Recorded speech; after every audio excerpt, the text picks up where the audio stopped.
हरे कृष्णा। जैसा कि मैंने पिछली वीडियो में बात करी थी भक्तराज नरसिंह जी की, आज मैं उन्हीं की एक और घटना आपको बताती हूँ। इस प्रकार से जब वो अपना दिव्य शरीर धारण करके और गोलोक में चले गए थे, वहाँ उन्होंने भगवान कृष्ण के दर्शन किए, भगवान कृष्ण ने उनको स्वीकार भी किया और इस तरीके से वो उनके साथ रहने लगे। तो शरद पूर्णिमा का दिन था। वहाँ पर अपनी 16,108 रानियों के साथ भगवान श्री कृष्ण रासलीला कर रहे थे। अब रासलीला का अर्थ जो है कुछ लोग गलत निकालते हैं, लेकिन मैं यहाँ पर स्पष्ट करना चाहूँगी, रासलीला अर्थात नृत्य। तो वह अपनी सभी रानियों के साथ अपने आप को 16,108 रूपों में विभक्त करके प्रत्येक रानी के साथ जब नृत्य कर रहे थे, तो नृत्य करते समय उन्होंने देखा कि जो भक्तराज नरसिंह हैं उन्होंने भी राग छेड़ दिया है। अब भगवान कृष्ण ने जब उनका राग सुना, वो इतना सुंदर राग था कि वो अति प्रसन्न हो गए और अति प्रसन्न होने के बाद उन्होंने अपना पीताम्बर नरसिंह जी को उड़ा दिया और साथ ही उन्होंने नरसिंह जी के हाथ में एक दीपक दे दिया और कहा कि तुम ये दीपक लेकर बिल्कुल मंडल के बीच में खड़े हो जाओ, रास मंडल के बीच में खड़े हो जाओ और हम सब जब नृत्य कर रहे हैं हम तुम्हारे चारों ओर नृत्य करेंगे। इस प्रकार नरसिंह जी जो थे वो पीताम्बर ओढ़कर हाथ में दीपक लेकर रास मंडल के मध्य में खड़े हो गए और भगवान कृष्ण अपनी सभी रानियों के साथ रासलीला करने लगे। और अचानक क्या हुआ कि जलती हुई उस दीपक की शिखा से पीताम्बर वस्त्र ने आग पकड़ ली और उसमें आग लग गई। और जैसे ही पीताम्बर में आग लगी, दीपक तो उनके हाथ में था, उनका हाथ भी जलने लग गया और जलते जलते जलते जलते उनका हाथ पूरा मशाल बन गया, परंतु उनको बिल्कुल भी सुध नहीं थी। मन का संबंध प्रभु के साथ उन्होंने ऐसा जोड़ लिया था कि शरीर का संबंध तो कुछ रहा ही नहीं और उनको पता ही नहीं चला कि किस प्रकार उनका हाथ जलता जा रहा है।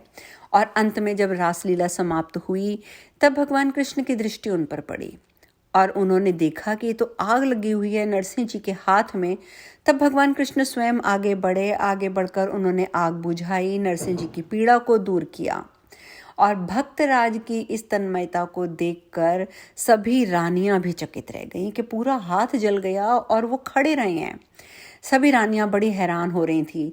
और तभी उस समय जब इस प्रकार की घटना घटी, तब रुक्मणी देवी जी ने क्या किया कि अपने गले से हार उतार के नरसिंह जी को पहना दिया कि तुम महान भक्त हो, तुम्हारी तुलना किसी के साथ नहीं की जा सकती। और इसी प्रकार आनंद उत्सव में पता ही नहीं चला कि भगवत सेवा और आनंद उत्सव में 1 मास कब बीत गया, पूरा 1 महीना बीत गया। एक दिन भगवान कृष्ण ने उनसे कहा कि भी मैं तुम्हारी सेवा से बहुत प्रसन्न हो गया हूँ वत्स, अब तुम मुझसे कुछ और वरदान मांग लो।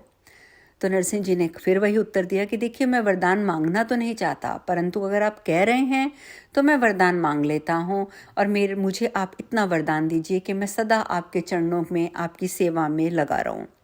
भगवान ने कहा कि तुम्हारी निष्ठा धन्य है, तुम महान भक्त हो, परंतु वत्स, प्रत्येक जगत में प्रत्येक गृहस्थ के ऊपर 3 ऋण होते हैं और तुम भी गृहस्थ हो, क्योंकि देखो तुम्हारी पत्नी भी है, तुम्हारा पुत्र और तुम्हारी पुत्री भी है।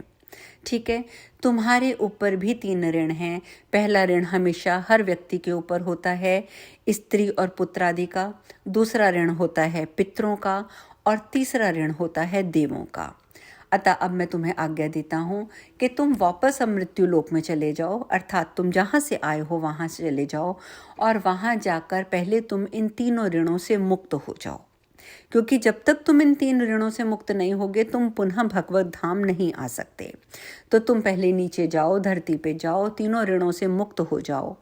ये सुनकर उनको बहुत तकलीफ हुई, बहुत दुख हुआ नरसिंह जी को कि भगवान से दूर होना पड़ेगा, परंतु भगवान की आज्ञा थी तो वो तो शिरोधार्य थी।